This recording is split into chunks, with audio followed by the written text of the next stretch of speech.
The basic tools you're going to need are a 12mm wrench and the basic Phillips head screwdriver.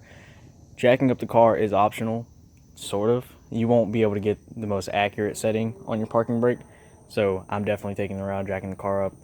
I'll explain why as we get into that part. So the first thing you're going to want to do is put both of your seats up as far as they'll go. We're going to be basically taking off this panel here because that's where you have to get to the nut that adjusts the parking brake. So normally there's a Phillips head screw here, and apparently someone has already done this, I think. I've never taken it off personally. But there's also usually a cover here, so just pry that off, unscrew that with the Phillips head. Now, not every RSX, but mine does, there's a 12-volt power outlet here. So be careful when you're pulling this panel off because there's obviously a wire attached there. Same thing on the other side. So I'm going to get that off and I'll be back. Alright, so the panel's off. If you're having trouble getting it off, the easiest way I found was to sort of squeeze it, like around here at the top. That's where these latches are. So I just squeezed it pretty hard. I got the latches undone. So what we're looking for is this nut right here. This is what adjusts your parking brake. It is disgusting under there.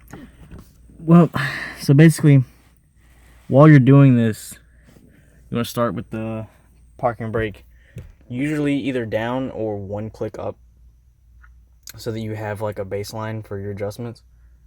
And there are specs for each car as to how many clicks it should take and how many pounds of force it should take to lock the parking brake. For the RSX, it is 7 to 9 clicks and 44 pounds. I may deviate from that spec, but I just want you to know what the specs are.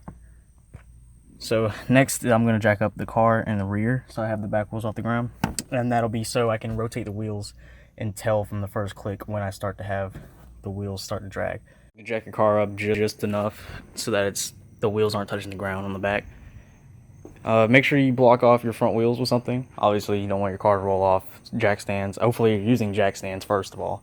But yeah, be safe out there. I'm going to give it one click up. Alright, that's one click, and then I'm gonna rotate my wheels and see if I feel any resistance at all. Yeah, that's pretty much nothing. So, going to now tighten this nut a couple times, and then try it again. I tightened it a few times, so let's see.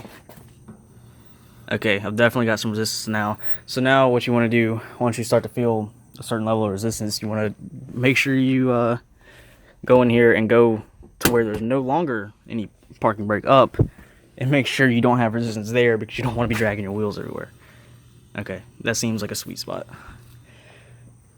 So I mean, that's really it as far as adjusting your parking brake. These cables do get elongated and stretched and worn down over time, so sometimes they need to be replaced. Mine seems fine, so really it just needed to be adjusted. Thank you for watching. If you enjoyed this, toss me a like. Subscribe to see more, and I will be showing how to change your tires by hand soon as well. So watch out for that. I'll see you guys.